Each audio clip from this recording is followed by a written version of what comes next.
ರಾಷ್ಟ್ರಪತಿ ದ್ರೌಪದಿ ಮುರ್ಮು ಅವರು ಇಂದು ಉತ್ತರ ಕನ್ನಡ ಜಿಲ್ಲೆಯ ಕಾರವಾರದಲ್ಲಿನ ಐಎನ್ಎಸ್ ಕದಂಬ ನೌಕಾನೆಲೆಗೆ ಭೇಟಿ ನೀಡಲಿದ್ದಾರೆ.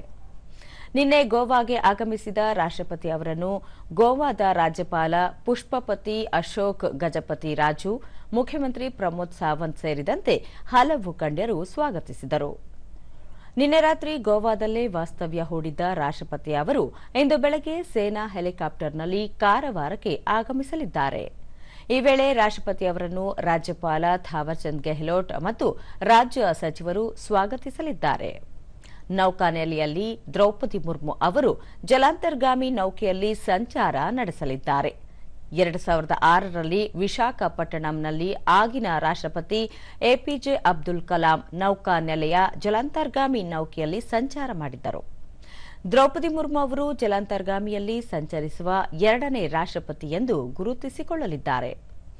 ರಾಷ್ಟ್ರಪತಿಗಳ ಭೇಟಿ ಹಿನ್ನೆಲೆಯಲ್ಲಿ ಸ್ಥಳೀಯ ಅಧಿಕಾರಿಗಳು ಬಿಗಿ ಭದ್ರತಾ ಕ್ರಮಗಳನ್ನು ಕೈಗೊಂಡಿದ್ದಾರೆ.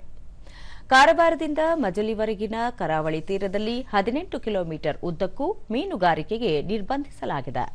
ದ್ರೌಪದಿ ಮುರ್ಮು ಅವರು 2 ಯುದ್ಧ ವಿಮಾನಗಳಲ್ಲಿ ಹಾರಾಟ ನಡೆಸಿದ ಮೊದಲ ರಾಷ್ಟ್ರಪತಿ ಎಂಬ ಹೆಗ್ಗಳಿಕೆಗೆ ಪಾತ್ರರಾಗಿದ್ದಾರೆ. ಇದೇ ವರ್ಷ ಅಕ್ಟೋಬರ್ 29ರಂದು ರಫೇಲ್ನಲ್ಲಿ 2023ರಲ್ಲಿ ಸುಖೋಯ್ 30 ಎಂಕೆಐ ಯುದ್ಧ ವಿಮಾನಗಳಲ್ಲಿ ದ್ರೌಪದಿ ಮುರ್ಮು ಹಾರಾಟ ನಡೆಸಿದ್ದರು.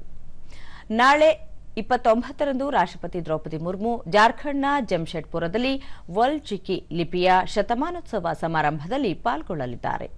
ಅಂದೇ ಎನ್ಐಟಿ ಜಮ್ಶೆಡ್ಪುರ ಘಟಿಕೋತ್ಸವ ಸಮಾರಂಭದಲ್ಲಿ ಪಾಲ್ಗೊಳ್ಳಲಿದ್ದಾರೆ.